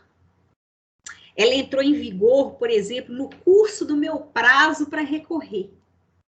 Então, o que eu vou fazer? Eu vou ter aquele meu recurso, ele vai continuar de acordo com a lei antiga. Por quê? Porque quando eu entrei com recurso, a lei antiga é que estava valendo. E aí eu vou terminar de cumprir aquele ato utilizando a lei anterior, tá? Se a partir dali vier realmente a nova legislação, cumprir o ato, apresentei o recurso, as contrarrazões, né? Que as contrarrazões, no caso, seria uma situação jurídica consolidada, né, sobre a vigência da norma revogada. Por quê? Porque consolidada sobre a vigência da norma revogada. Eu vou apresentar as contrarrazões em razão daquele recurso que a fulaninha apresentou lá, de acordo com a norma do antigo CPC. Então, existe uma situação jurídica consolidada que eu vou ter que rebater. Aquele recurso eu vou ter que rebater ele. E é injusto que eu rebata ele utilizando uma lei nova, sendo que ela utilizou a lei antiga para poder fazer aquele recurso. Então, eu vou apresentar as contrarrazões ao recurso utilizando a norma revogada. Beleza, apresentou recurso, apresentou contrarrazões, a partir dali novos atos vão ser praticados dentro do processo. E esses novos atos, eles já vão ser regidos pela norma nova, certo? Entenderam? Sim. Sim. Olha lá, vamos ver um exemplo, né? Olha lá, para exemplificar a questão dos atos processuais praticados e situações jurídicas consolidadas sob a vigência da norma, usemos o exemplo das provas periciais, né? Ou seja, quando você precisa fazer uma prova ali, através de um técnico, de uma determinada área que corresponde àquilo que você pretende provar. Por exemplo, aconteceu um acidente do trabalho, e aí a pessoa ficou toda lesionada lá, a gente vai precisar fazer uma prova pericial. Aí vai chamar quem? Técnico de segurança do trabalho. Vai chamar quem? Vai chamar um médico para poder fazer a prova pericial, né? Então, vamos lá. O artigo 1015 do novo CPC, ele dá o rol de decisões interlocutórias contra as quais cabe agravo de instrumento, excluindo desse rol o indeferimento de provas periciais. Sob a vigência do antigo CPC, o agravo de instrumento... O agravo de instrumento por indeferimento de prova pericial, ele era possível. Então, gente, olha só. O antigo CPC, ele falava o quê? Quando o juiz indefere a sua prova, você vai lá e fala assim, juiz, eu quero provar meu acidente do trabalho através de perícia. Aí o juiz pega e fala assim, mas eu indefiro a sua produção de provas. De acordo com o novo CPC, né? você não pode mais apresentar este recurso, agravo de instrumento, nesse tipo de situação aqui, gente, de prova pericial, porque está lá previsto. Agora, antigamente, de acordo com o antigo CPC, você podia apresentar agravo de instrumento para rebater essa decisão do juiz, essa decisão interlocutória do juiz, né, de indeferir sua prova pericial. Então, é isso. Olha só para vocês verem o que uma alteração, né, de uma norma, quando entra uma norma em vigor, ela é capaz de mudar, né, ela é capaz até de tirar um direito que você tinha, né. Olha lá, assim, seguindo o artigo 14, caso o agravo tenha sido interposto antes da vigência do novo código, tem-se um direito adquirido na vigência do novo código. Do contrário, a preclusão. O que é preclusão? Perda do direito. Perda do direito. Então, gente, se você apresentou um agravo, né, rebatendo o juiz, apresenta o meu agravo, porque o senhor indeferiu a minha prova pericial. Apresento o agravo porque o antigo CPC fala isso, fala que eu posso apresentar o agravo nesse tipo de situação. Aí vem lá o novo CPC, o de 2015, né? E aí o novo CPC está falando que não pode apresentar o agravo. O juiz não pode usar o novo CPC para poder impedir você para poder não apreciar o seu agravo.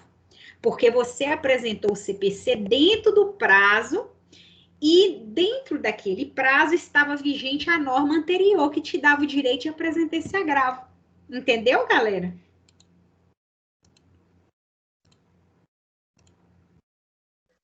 Sim, entendi. Entendeu? Então, gente, vocês têm alguma dúvida?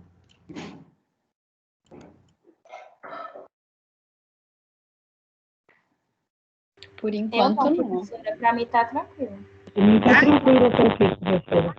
E aí, o seguinte, essa aula hoje, ela foi uma aula, assim, bem genérica mesmo, um panorama geral, assim, de processo civil, tá?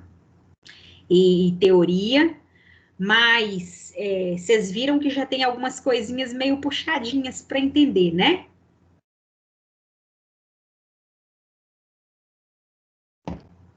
E aí...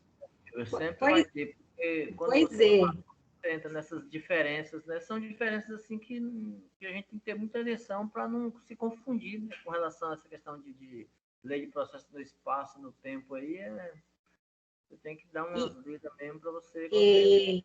E são coisas, gente, que realmente vocês vão conseguir entender com exemplos. Normalmente os professores não gostam muito de dar exemplo, não. Aí sai tacando teoria loucamente na gente, a gente fica sem entender. Mas eu prometo que vou sempre tentar trazer uns exemplos cada vez mais claros para vocês, tá? O mais claro possível. E eu queria saber o que vocês acharam da aula hoje. Pode falar assim, sinceramente, o que vocês acham que eu deveria mudar para a próxima aula, que iria se adaptar mais com vocês? Se vocês acharam o formato legal? Eu achei você muito tranquila, professora. A fala que você tem com a gente é muito clara. A didática, sabe? Né? Eu gostei muito, assim, da sua dinâmica, mesmo. Não tem aquela pressa de falar, sabe? Que é complicado para a gente também. A pessoa fala muito rápido para a gente poder pegar tanta lei, tantos artigos ao mesmo tempo. Então, eu gostei muito da sua dinâmica de aula hoje. Não foi cansativa, certo? E você sempre interagindo com a gente. Gostei muito. Então, ótimo. Vocês têm, gente, alguma sugestão para a próxima aula? Pode permanecer mais ou menos nesse formato? Vocês gostaram? Ô Silvia, Rubens falando, deixa eu falar para você aqui. Eu faço uso das palavras de Fúvia. E, assim, quando tu falou das questões dos exemplos, os exemplos ajudam muito a gente. Realmente, os exemplos, eles assim, sempre a gente facilita mais a memorização, entendeu? Uhum. Não querendo comparar um com o outro, mas o professor Robson, ele trabalha com muito isso, mais exemplos, entendeu? Muitos exemplos mesmo. Então, a gente é uma didática que facilita para a gente, para o nosso entendimento, entendeu? Pelo menos para mim, né? Tô falando por mim, não sei pelos colegas aí. Se eles concordarem, que se manifestem também. Então, tá bom. Mais alguém, gente, quer falar alguma coisa, fazer alguma observação, pergunta?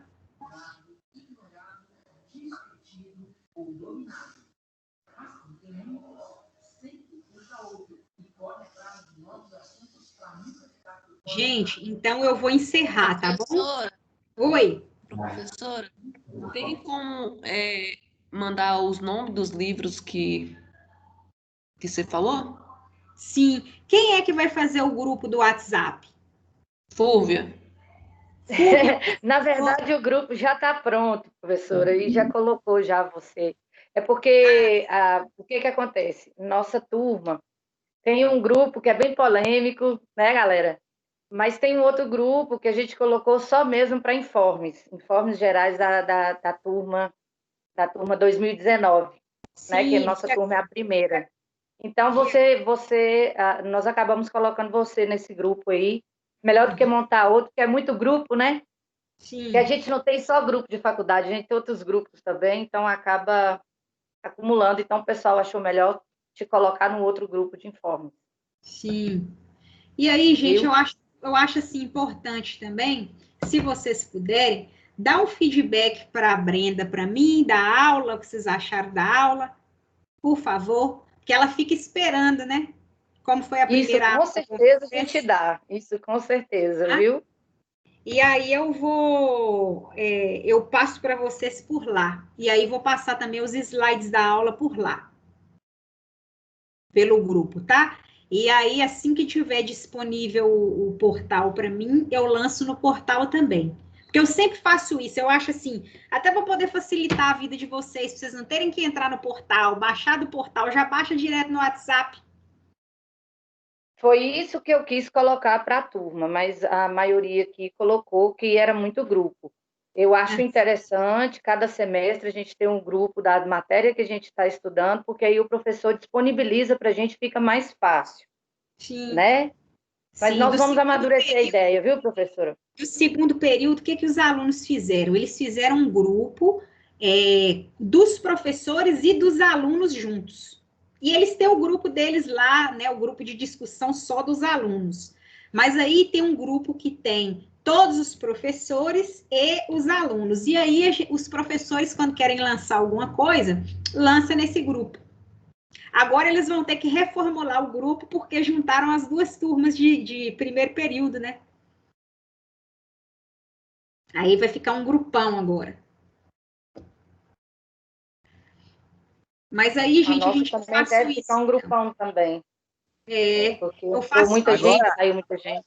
Agora é assim, Fúvia, se, por exemplo, se faz o grupo para as informações dos assuntos da faculdade, dá para se entrar no grupo. Agora, quando começa a colocar outros assuntos que não tem nada a ver, até quando a gente quer procurar um assunto no Zap, que vai lá buscar, como tem muitas coisas que mandam, aí a gente não consegue nem achar. Então, é só colocar os professores, então, naquele grupo que só quem conversa é quem é administrador do grupo. Aí os professores, se quiserem falar semana alguma de coisa, prova, por exemplo, semana de prova. Justamente, pessoal. Então, nós colocamos eles naquele grupo lá que é só de informativo, que é só Zaine e eu e os professores, né, que passam a informação para vocês aí.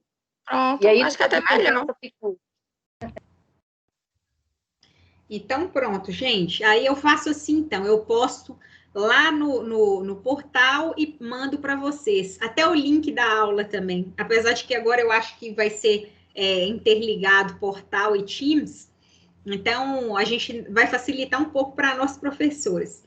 Que a gente gravava a aula chegava gravada para a gente no e-mail, a gente tinha que jogar no YouTube para depois jogar no portal. Agora não, agora já vai direto para o portal. Dava uma outra sugestão também, professora, é porque desde o primeiro semestre sempre aconteceu assim. Quando os professores tinham qualquer coisa para poder passar para a turma, que não tinha condição de avisar, eles geralmente mandavam os avisos, né, os informes, ou para a Zaine ou para mim, a gente lançava nos grupos. viu? Uhum. Aí fica... Professora Silva, mudando de assunto aí também, e no mesmo assunto aí, até que normalmente sempre eles pedem, né, que falam, a questão de fazer os pós-aulas, né, do AVA, que tipo assim, agora mesmo eu vou começar a fazer, estou com a informação aqui fresquinha na mente aqui e tal, eu consigo fazer meu pós-aula, eu vou fazer agora, assim que acabar a aula. Interessante também, né? Pois é, o que acontece? Uma sugestão. Sim. O professor Robson, ele costuma, e a professora de Direito Humanos também, ela está trazendo questões tanto da OAB como de concurso para fixar. No final da aula, no final do seu slide, que Sim. você colocar para a gente poder fazer junto, atividade no final da aula. Sim, sim. Pois é, o que acontece? A gente pode fazer assim, pode fazer algumas questões assim, no final da aula, e a ideia é deixar essas questões para vocês no pós-aula. A gente pode também, dependendo da situação, deixar no pós-aula, e aí no início da próxima aula a gente corrige as questões e tira as dúvidas. Porque, de repente, né, com essa dinâmica, a gente não aproveite muito o tempo para poder dar conteúdo também, né? Porque é matéria para caramba para poucas aulas. Mas vocês podem ficar sossegados, que nós vamos fazer exercícios juntos, sim. E a ideia do pós-aula é justamente essa, de fazer os exercícios para fixar, e agora sim, né, tendo uma matéria realmente de direito, uma matéria específica, a gente consegue trazer essas questões da prova da OAB. Eu não quis fazer isso na primeira aula com vocês, porque é a primeira aula, né, gente? Então, eu queria realmente sentir o ritmo da turma, já deu para entender mais ou menos, e aí, a partir das próximas aulas, a gente vai se adequando, tá bom? Ok. Mais alguma coisa, gente? Não? Então, me despeço. Boa noite, bom descanso, tá? E o que precisar, agora já tô lá, com vocês no grupo, tá bom? Ok. Boa noite, professora. Obrigada, Boa noite, professora. Gente, obrigada eu. Tchau, tchau. Boa noite, professora.